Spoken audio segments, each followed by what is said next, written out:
اور اس میں چاند اور رات اس کا ذکر آیا خاص طور پر، وہ روشن ہو جائے، گویا کہ خورشید نبوت محمدی اب طلوع ہو گیا ہے۔ بھی ہم نے آپ کو نہیں بھیجا ہے مگر تمام نوع انسانی کے لیے بشیر و نذیر بنا کر۔ قم فانذر وربک فکبر، یہ سارا معاملہ کیا ہے؟ بعثت آیات کا۔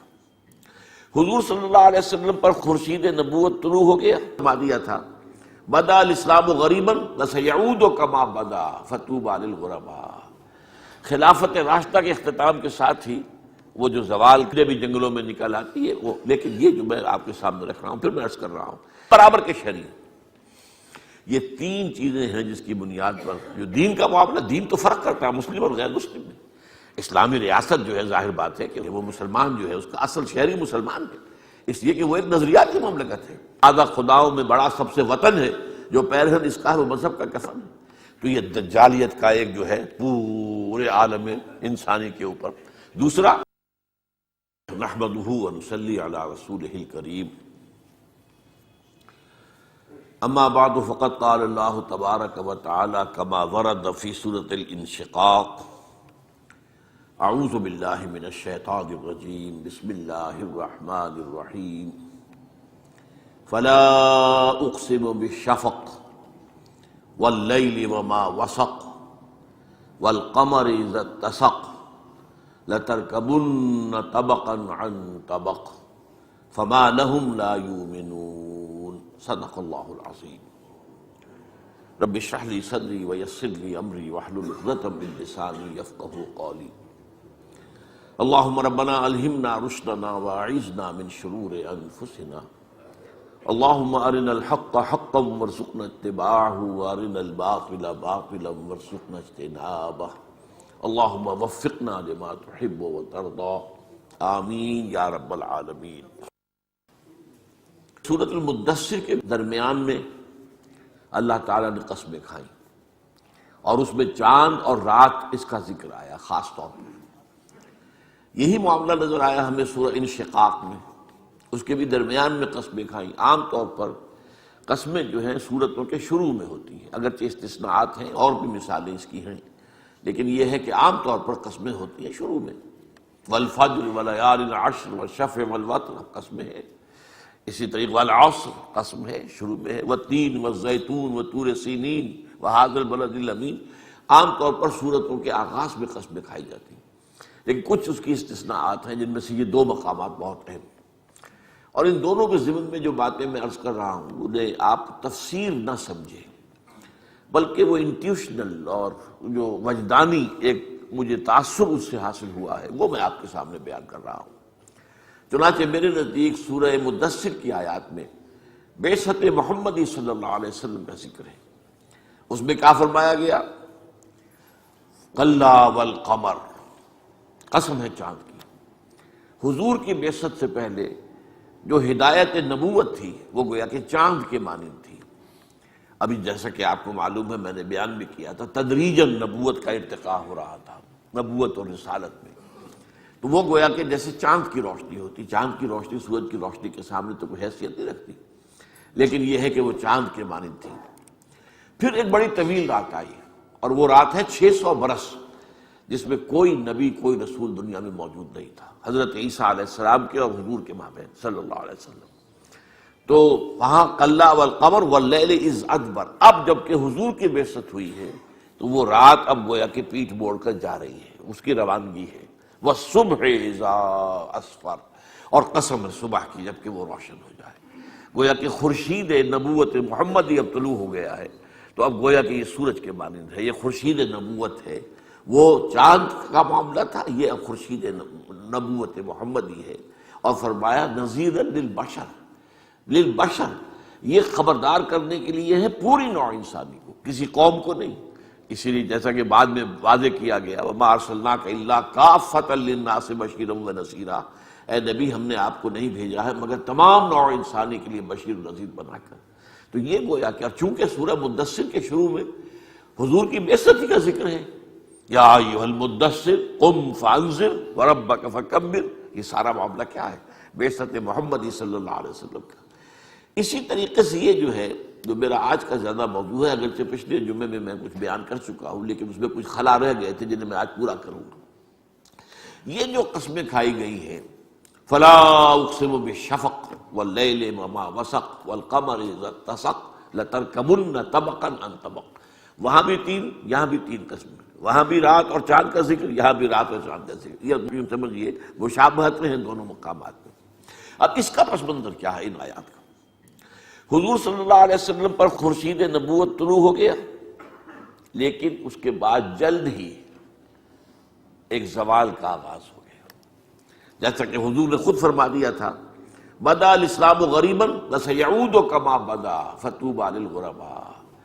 خلافت راشدہ کے اختتام کے ساتھ ہی وہ جو زوال کا آغاز ہوا ہے، اس لیے کہ اسلامی نظام جس میں وہ خلافت کا نظام تھا کہ وہ شورائی نظام تھا، وہ تو مسلمانوں کے مشورے سے کوئی خلیفہ مقرر ہوتا تھا، اہل ترین آدمی، کوئی موروثی نظام تو نہیں تھا۔ اب وہ ملوکیت کا دور آ گیا تو گویا کہ ایک منزل گر گئی، پھر رفتہ رفتہ اور زوال ہوتا چلا گیا۔ تو اس اعتبار سے ایک وقت وہ آیا، آج سے جو سمجھیے 300 برس قبل، کہ گویا کہ خورشید نبوت محمدی غروب ہو گیا، البتہ اس کی صرف شفق کی لالی جو ہے وہ باقی رہ گئی۔ اسلام ایز اے دین پوری دنیا میں کہیں نہیں رہا، as a then, as a مذہب تو ہے، مسلسل رہا ہے، انگریز کے دور میں بھی رہا ہے، ہر جگہ رہا ہے۔ نماز روزے پر تو پابندی کہیں نہیں لگی، چاہے وہ جو امپیریلزم جو تھا، یورپین امپیریلزم، کسی نے بھی نماز روزے پر پابندی نہیں لگائی، لیکن وہ دین کی حیثیت سے وہ آپ کو معلوم ہے کہ آج سے 300 برس قبل جو ہے وہ غروب ہو گیا سورج۔ اب سورج کے غروب ہونے کے بعد جو ہے آپ کو معلوم ہے شفق کی لالی رہتی ہے، روشنی کچھ دیر تک رہتی ہے۔ اب گویا کہ دنیا میں جو باقی رہ گئی تھی وہ نبوت کی تعلیم کی شفق کے مانند تھی۔ فلا اقسم بالشفق واللیل وما وسق، اس کے بعد جو رات شروع ہوئی ہے اور جو کچھ اس نے اپنے اندر سمیٹ لیا، یہ رات جو ہے 300 برس کی نوع انسانی پر، اس کو آپ اچھی طرح سمجھ لیجیے، اس کے دو پہلو ہیں۔ اس طویل رات میں پہلا کام کیا ہوا؟ امت محمد صلی اللہ علیہ وسلم غلام ہو گئی۔ یورپین امپیریلزم انڈونیشیا سے لے کر موراکو تک، یہاں تک کہ 20ویں صدی کے آغاز میں سلطنت عثمانیہ بھی ختم ہو گئی۔ گویا کہ یہ رات جو ہے، اس نے یہ سیاہی جو ہے، اس رات کی سیاہی امت مسلمہ پر اس حیثیت سے ہوئی۔ اور اس رات کی سیاہی کا دوسرا پہلو کیا تھا؟ اسی کے دوران دجالیت نے اپنا تانا بانا بنا ہے، وہ جو میں آپ سے عرض کر چکا ہوں، یہ جو فرمایا واللیل وما وسق، اور قسم رات کی، جو کچھ اس نے اپنے اندر سمیٹ لیا ہے۔ عام طور پر مفسرین نے اس میں لکھا ہے کہ رات کے وقت چور بھی نکل آتے ہیں، ڈاکو بھی کرتے ہیں، وحوش اور درندے بھی جنگلوں میں نکل آتی ہے وہ، لیکن یہ جو میں آپ کے سامنے رکھ رہا ہوں، پھر میں عرض کر رہا ہوں، یہ میری ایک وجدانی جو ہے وہ میرا ایک خیال ہے جو آپ کے سامنے رکھ رہا ہوں، لیکن مجھے اس کے پر بہت وثوق حاصل ہے۔ اس رات نے اپنے اندر کیا کچھ سمیٹا ہے؟ نمبر 1، آپ امت مسلمہ کی غلامی ہے، پورا یورپین امپیریلزم، یورپین کولونیلزم جسے ہم کہتے ہیں، وہ چھا گیا۔ اور دوسرے، دجالیت نے 3 جو ہے پردے انسانیت کے اوپر، نوع انسانی کے اوپر تان دی ہے۔ یہ میں پہلے بیان کر چکا ہوں، لیکن یہ چیزیں بار بار بیان کرنے کی اور یاد کرنے کی۔ سب سے اونچا پردہ کیا ہے؟ سیاست کی سطح پر، ریاست اور سیاست کی سطح پر، نمبر 1 سیکولرزم، مذہب کو علیحدہ کر دو، ریاست سے کوئی تعلق نہیں ہے مذہب کا۔ نمبر 2 عوامی حاکمیت، ہم خود حاکم ہیں، خود قانون بنائیں گے، جو چاہیں گے بنائیں گے، 2 مردوں کی شادیاں کرائیں گے، ہمارا اختیار ہے۔ اور نمبر 3 وطنی قومیت، وطن کی بنیاد پر قومیت ہوگی کہ کسی ایک محدود علاقے میں رہنے والے سب برابر کے شہری ہیں۔ یہ 3 چیزیں ہیں جس کی بنیاد پر جو دین کا معاملہ، دین تو فرق کرتا ہے مسلم اور غیر مسلم میں۔ اسلامی ریاست جو ہے، ظاہر بات ہے کہ اس میں مسلم اور غیر مسلم کا سٹیٹس ایک نہیں ہے، غیر مسلم یا ذمہ ہے یا معاہد ہو سکتا ہے، لیکن وہ برابر نہیں ہے۔ وہ مسلمان جو ہے اس کا اصل شہری مسلمان ہے، اس لیے کہ وہ ایک نظریاتی مملکت ہے، وہ ایک قومی ریاست اس معنی میں نہیں ہے، وطنی قومیت کی بنیاد پر نہیں ہے، جس کو اقبال نے کہا تھا کہ ان تازہ خداؤں میں بڑا سب سے وطن ہے، جو پیرہن اس کا ہے وہ مذہب کا کفن ہے۔ تو یہ دجالیت کا ایک جو ہے پورے عالم انسانی کے اوپر۔ دوسرا، معاشی سطح پر سود، حرام ترین شے جو شریعت کے نزدیک ہے، جوا۔ پھر فحاشی کو ذریعہ بنانا آمدنی کا۔ آج انسان یہاں پہنچ گیا ہے، UN نے طے کیا ہے کہ پروسٹیٹیوشن سے کوئی نفرت نہ کی جائے، یہ کوئی برا کام نہیں ہے، یہ بھی ایک پروفیشن ہے۔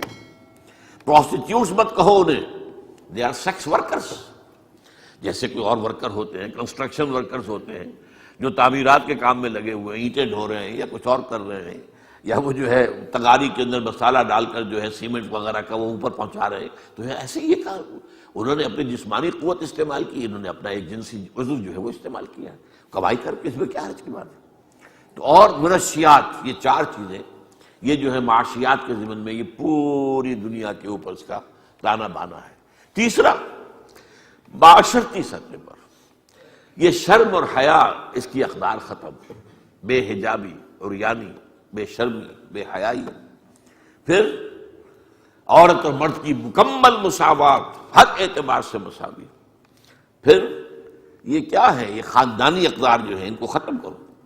عصمت و عفت کو کیا سمجھتے ہو؟ کوئی خاص اہمیت نہیں ہے. اور خاندانی اقدار کو ختم کرو. عورت کو نکالو گھر سے باہر، وہ گھر میں رہ کر جو ہے وہ چراغ خانہ نہ رہے بلکہ وہ محفل، شب محفل بن جائے. تو یہ تیسرا ہے. البتہ یہ تیسرے کا معاملہ میں نے بار بار کہا ہے، یہ تیسرا پردہ ابھی عالم اسلام پر پوری طرح نہیں آیا ہے، لیکن اس کے لیے جو جد و جہد ہو رہی ہے، جو بلینز اور ڈالرز دیے جا رہے ہیں، جو این جی اوز کو ان کاموں پر جو ہے لگا دیا گیا ہے، ہماری اپنی آئیڈیالوجی کونسل جو کچھ کر رہی ہے، ہمارا جو کچھ جو ہے مشرف نے کیا تھا، یہ سب کیا ہے؟ ان غائلی قوانین کو بھی ختم کرو. اس میں بھی صورت وہی آ رہی ہے نا. اصل جو اس وقت سفارشات آئی وہ کیا ہے کہ بالکل برابر ہو جائے طلاق کے معاملے میں مرد اور عورت. اسلام کے نظام میں یہ ہے کہ مرد کو اختیار ہے طلاق دینے کا، عورت کو طلاق کا اختیار نہیں ہے. وہ خلا حاصل کر سکتی ہے، وہ حاصل کرے گی یا عدالت کے ذریعے یا اپنے خاندان کے بزرگوں کے ذریعے. وہ ان کو قائل کرے گی کہ میں اس کے گھر میں نہیں بچ سکتی اور اس کے یہ معاملات ہیں، تب اس کو خلا ملے گی. اس کے ہاتھ میں اختیار نہیں ہے. لیکن یہ کہ اس کو برابر کرنا، سارا وہی مغربی تہذیب. اس لیے کہ آپ کو معلوم ہے ہنٹنگٹن نے جو مقالہ لکھا تھا 1993 میں، کلیش آف سیویلائزیشن، اسے ڈیولپ کر کے اس نے 3 سال کے بعد 1996 میں پوری کتاب کی شکل میں شائع کیا، کلیش آف سیویلائزیشن. اور وہ سیویلائزیشن سے تصادم جو ہو رہا ہے وہ صرف اسلام کا ہے. اسلامی تہذیب ہے جو راستے میں رکاوٹ بن رہی ہے. یہ ایک دم جو کر دیا تھا سابق صدر جو مشرف تھا، اس نے جو کچھ کیا کہ ایک دم جو ہے تمام جتنے بھی ادارے ہیں سیاسی ان میں 30%، 33% عورتوں کی نمائندگی ہو جائے. پوری دنیا میں کہیں نہیں. ہم تو گویا کہ ان کے چمچے ہی نہیں کڑسے بن گئے، اس تہذیب کا کڑسا بن گیا پاکستان. کہ کہیں ہاں ہندوستان میں جمہوریت ہے، وہاں تو یہ نہیں ہے. امریکہ جمہوریت کی ماں ہے، اس کہہ لیجیے اس کی معراج ہے، وہاں تو یہ نہیں ہے. لیکن ہم نے آگے بڑھ کر کہ تم جو کہتے ہو تشو ابرو کا اشارہ چاہیے، اب آگے سے آگے نکل جائیں گے. تو یہ ہے در حقیقت کہ وہ کائرو کانفرنس، پھر بیجنگ کانفرنس، پھر بیجنگ +5 کانفرنس، یہ سب ہے اس دجالی فطرت جو فتنہ ہے، اس کی تیسری جو چادر ہے اس کو عالم اسلام پر بھی پوری طرح اڑا دیا جائے. اس لیے کہ ابھی عالم اسلام میں کچھ خاندانی اقدار باقی ہیں، کچھ شرم و حیا اور کچھ عصمت و عفت کی اقدار باقی ہیں، کچھ خاندانی نظام جو ہے اس کی کچھ قدریں باقی ہیں. ان کو ختم کرنے کے در پہ ہیں.